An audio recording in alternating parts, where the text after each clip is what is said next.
제자들이 성경 말씀에 주의 전을 삼원은 열심히 나를 삼키리라 한 것을 기억하더라. 이에 유대인들이 대답하여 예수께 말하기를 내가 이런 일을 행하니 무슨 표적을 우리에게 보이겠느냐? 너희가 이 성전을 헐라. 내가 사흘 동안에 일으키리라. 이 성전은 46년 동안의 지었거늘 내가 3일 동안에 일으키겠느냐? 그러나 예수는 성전된 자기 육체를 가리켜 말씀하신 것이라. 죽은 자 가운데서 살아나신 후에야 제자들이 이 말씀하신 것을 기억하고 성경과 예수께서 하신 말씀을 믿었더라.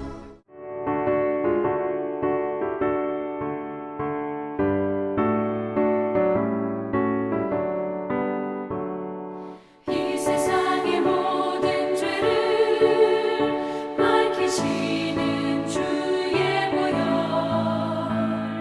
성자 예수 그 귀한 피 찬송하고 찬송하세. 주님 앞을 멀리 떠나 길을 잃고 헤맬 때에 나의 뒤를 따라오사 친히 구원하셨도다. 흰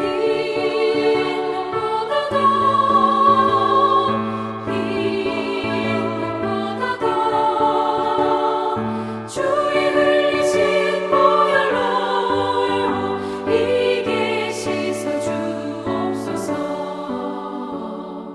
가시관을 쓰셨으니 피로 얼굴 물드셨고 십자가에 모진 고통 나를 위해 당하셨네. 말로 형용할 수 없는 구세주의 구속하신 그 은혜와 크신 사랑 찬송하고 찬송하세. 흰 눈보다 더 주의 흘리신 보혈로 이게 씻어 주옵소서. 아버지를 멀리 떠나 바른 길을 저버리고 여러 가지 죄악으로 주험받지 되었으니 물 같은 것 가지고는 씻을 수가 아주 없네. 주여 귀한 몸의 피로 날 정결케 하옵소서.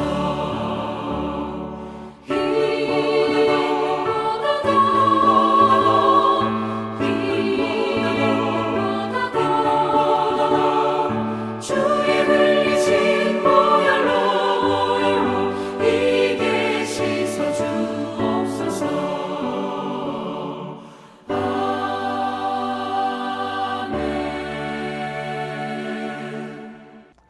오늘 또 주님과 동행하는 승리하는 하루가 되시기를 축복합니다. 이스라엘에게 성전은 하나의 건물을 넘어서서 하나님의 임재 그 자체라고 평가될 만큼 이스라엘 백성들에게 있어서 성전은 너무도 중요한 건물이었습니다. 그런데 안타깝게도 성전이 무려 3번씩이나 부서진 아픈 과거가 있었죠. 예루살렘 성전은 역사상 3번에 걸쳐 건축되고 또 파괴되었습니다.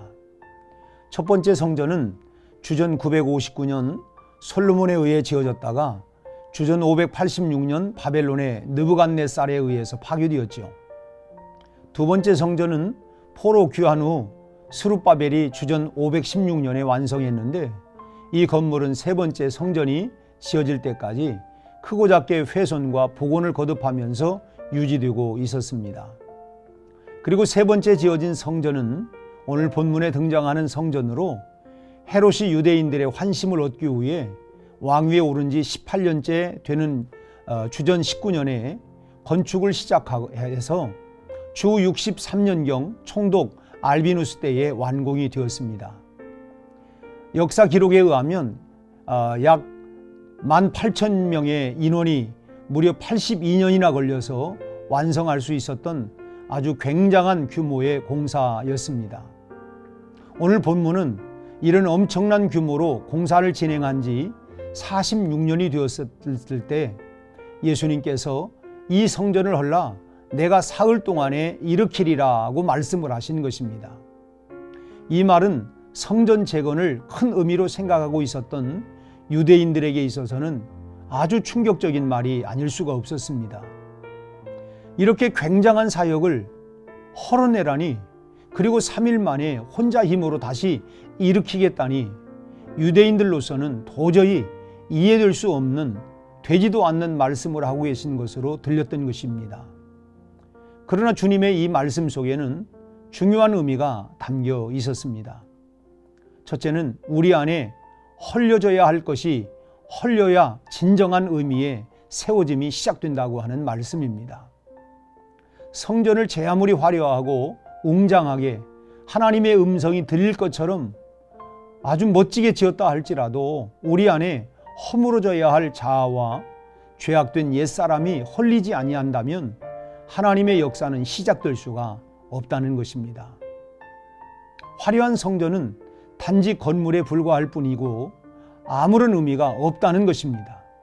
중요한 것은 건물이 아니라 준비된 우리 각 사람의 심령입니다.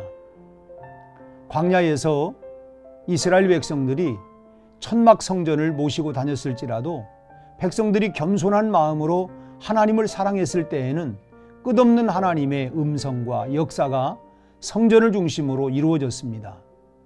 그러나 이스라엘 백성들의 마음이 하나님을 떠났을 때에는 솔로몬이 지었던 그 화려했던 성전도 아무런 의미가 없어지고 끝내 그 성전은 이방인의 말발굽 아래 짓밟히는 처참한 신세가 되어버리고 말았습니다.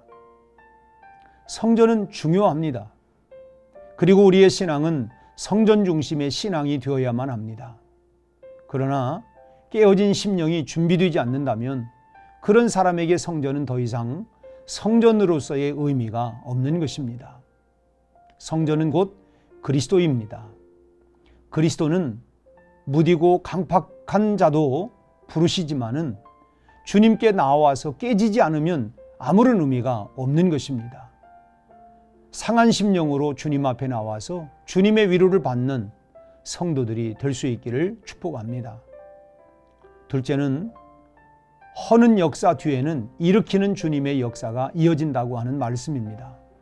오늘 본문 19절에 너희가 이 성전을 헐라 내가 사흘 동안에 일으키리라 하고 주님은 분명히 말씀하셨습니다. 허물어져야 할 성전은 인간의 유익과 권세를 위해 쌓아가는 성전을 말하는 것입니다. 하나님께 나아가는 성전은 그렇게 화려할 필요가 없습니다. 광야에 있었던 성막에도 하나님께서 임재하여 이스라엘과 함께 해주셨습니다. 물론 화려한 솔로몬 성전이 잘못된 것은 아닙니다. 다만 그 성전으로 하나님을 영화롭게 해야 하는데 성전에서 우상을 섬기고 돈벌이하고 권력을 강화하는 데 이용하는 것이 문제였던 것입니다. 이것은 성전인 우리 자신도 마찬가지입니다.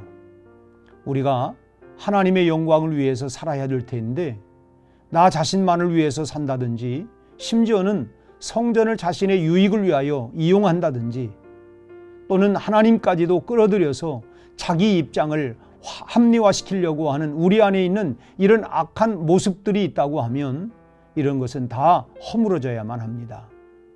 그럴 때에 주님께서 허물어진 우리의 모습, 깨어진 모습, 상한 모습을 만져주시고 다시 세워주실 것입니다. 내 안의 성전도 밖의 성전도 주님께서 보혈의 역사로 세워야만 합니다. 헤롯과 같이 자신의 필요와 욕심을 따라서 내가 지으려고 하면 반드시 허물어지고 마는 것입니다. 그러므로 주님께서 세우시도록 맡겨야 합니다. 내 손으로 쥐고 싶은 땅의 것들을 주님을 위하여 포기할 때에 주님은 우리를 위하여 하늘문을 열어주실 줄로 믿습니다. 내 것을 위한 분주함을 뒤로하고 주님을 위한 시간을 우선으로 할 때에 주님께서는 영원한 시간을 우리에게 선물로 주실 것입니다. 오늘 또 내가 허물어 버려야 할 것들을 생각하면서 여러분 기도하시기를 바랍니다. 그러면 주님께서 세워주시는 것을 반드시 체험하게 될 줄로 믿습니다. 오늘 또 그런 은혜가 우리 모두와 함께 하시기를 축복합니다. 함께 기도하시겠습니다. 아버지 하나님, 형식과 체면 그리고 외적인 모양만 세우려고 하는 가식적인 우리의 모습들을 제거하고 우리의 속사람, 우리의 중심에 예수 그리스도를 모시고 성전다운 성전의 모습을 회복할 수 있게 하여 주시옵소서. 우리의 모든 욕심과 정욕과 가증스러움들을 철저히 회개하고 주님이 거룩하신 것처럼 우리도 거룩함으로 새 옷을 입고 그리고 성전의 거룩성을 회복하고 오늘 하루도 그 거룩함을 드러내는 영광스러운 하루를 살아갈 수 있도록 우리 모두를 축복하시고 성령 충만하게 하여 주시옵소서.